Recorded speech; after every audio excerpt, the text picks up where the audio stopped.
혹시 가공식품에 대한 갈망 때문에 힘드셨던 적 없으신가요?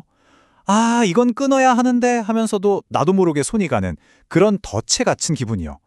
자, 오늘은 바로 이 식탐이 어떻게 치밀하게 설계되고 우리 식택을 지배하게 되었는지 그 비밀스러운 플레이북을 한번 열어보겠습니다. 이야기를 한번 시작해 볼게요.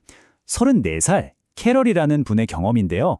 이분은 자신이 어떻게 달고 짠 음식의 굴레에 빠져들었는지, 그리고 그 과정에서 어떻게 삶의 통제력을 서서히 잃어갔는지 고백합니다. 캐럴의 경험은 우리에게 아주 중요한 질문을 던지죠. 이게 과연 한 개인의 의지 문제일까요? 아니면 그 뒤에 우리가 모르는 더 큰 힘이 작용하고 있는 걸까요? 캐롤 같은 분들이 왜 그렇게 힘들어하는지 그 뒤에는 사실 아주 정교한 과학이 숨어 있습니다. 자, 그 비밀을 한번 파헤쳐보죠. 식품 산업의 핵심 비밀, 바로 황홀경 지점이라는 겁니다. 이게 뭐냐면요.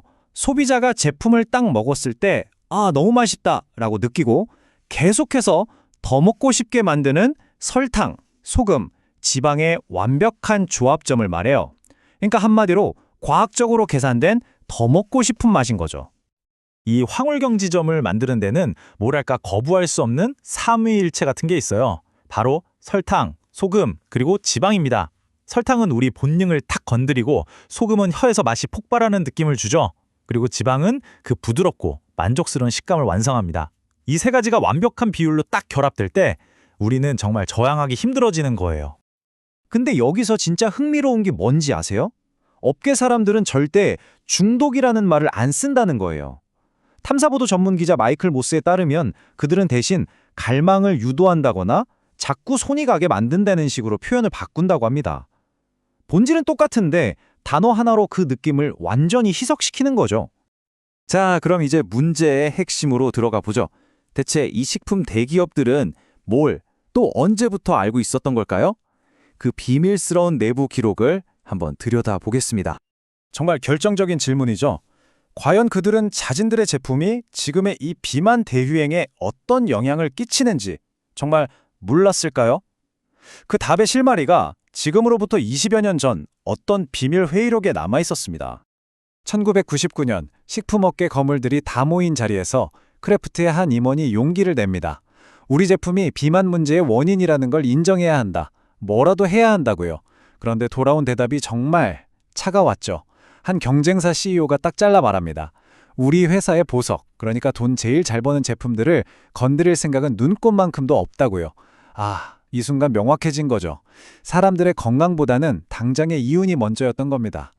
60%, 이 숫자 뭘 의미하는 걸까요? 이건 식품업계의 가장 충격적인 비밀 중 하나를 담고 있습니다. 바로 세계 최대 식품 기업이죠. 네슬레의 내부 고백입니다.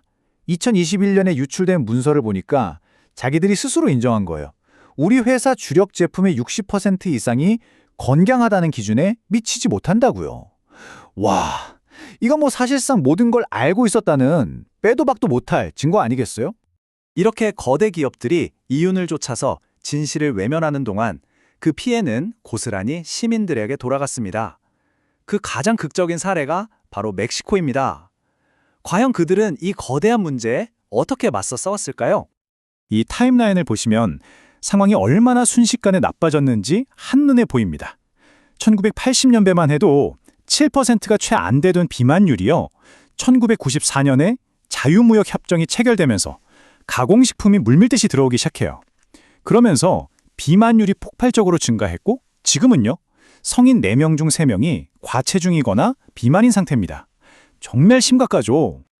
특히 탄산음료 소비량은 정말 충격적입니다. 멕시코 사람 1명이 1년 동안 마시는 탄산음료가 평균적으로 무려 163리터래요.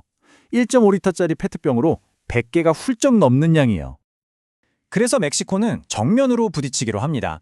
첫째, 설탕세를 도입해서 가격으로 직접 시장에 개입했고요. 둘째, 아이들을 현혹하는 정크푸드 광고를 막아섰죠. 그리고 가장 강력했던 한방, 바로 이 검은색 경고 라벨이었습니다.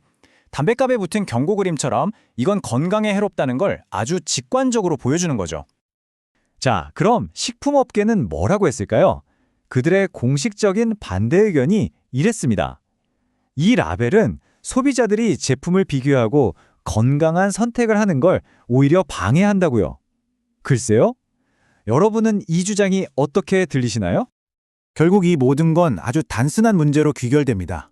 바로 기업의 이윤과 시민의 건강이라는 두 가치가 정면으로 충돌하는 거죠. 이 슬라이드가 정책의 힘이 얼마나 대단한지 정말 명확하게 보여주는데요. 똑같은 환타입니다. 설탕세가 있는 영국에서는요, 설탕 함량이 데시리터당 4.6g이에요. 그런데 세금이 없는 스위스에서는 그 2배가 훌쩍 넘는 10.3g입니다. 보세요. 같은 브랜드, 똑같은 제품인데도 규제가 있냐 없냐에 따라서 내용물이 이렇게 완전히 달라지는 겁니다. 아니 그럼 스위스는 왜 이런 규제가 없을까요? 답은 아주 간단합니다. 바로 강력한 로비 때문이죠. 식품, 설탕 산업계가 막대한 돈을 써가면서 정치권에 영향력을 행사하는 거예요. 시민들의 건강을 위한 법안들을 번번이 막아온 거죠. 이런 거대 기업의 로비는 한 나라에만 머물지 않아요. 네슬레의 경우를 보면 자국인 스위스 정부를 움직여서 멕시코의 새 법에 반대하라고 압력을 넣습니다. 그 경고 라벨이 너무 급진적이다, 소비자들이 불필요한 공포를 느낄 수 있다, 이런 논리였죠. 여기에 대한 멕시코 보건부 차관의 대답이 이 문제의 핵심을 정확히 꿰뚫습니다. 기업이 이익을 보호하는 건 이해한다. 하지만 그 어떤 사적인 이익도 공공의 이익, 특히 우리 아이들을 보호해야 하는 국가의 책무보다 우선될 수는 없다고요. 자, 결국 우리에게 이 질문이 남습니다. 기업의 이윤과 우리의 건강이 이렇게 정면으로 부딪힐 때 우리 식탁에 오르는 음식을 최종적으로 결정하는 힘은 누구에게 있어야 할까요? 기업일까요? 정부일까요? 아니면 바로 우리 자신일까요? 한 번쯤 깊이 생각해 볼 문제입니다.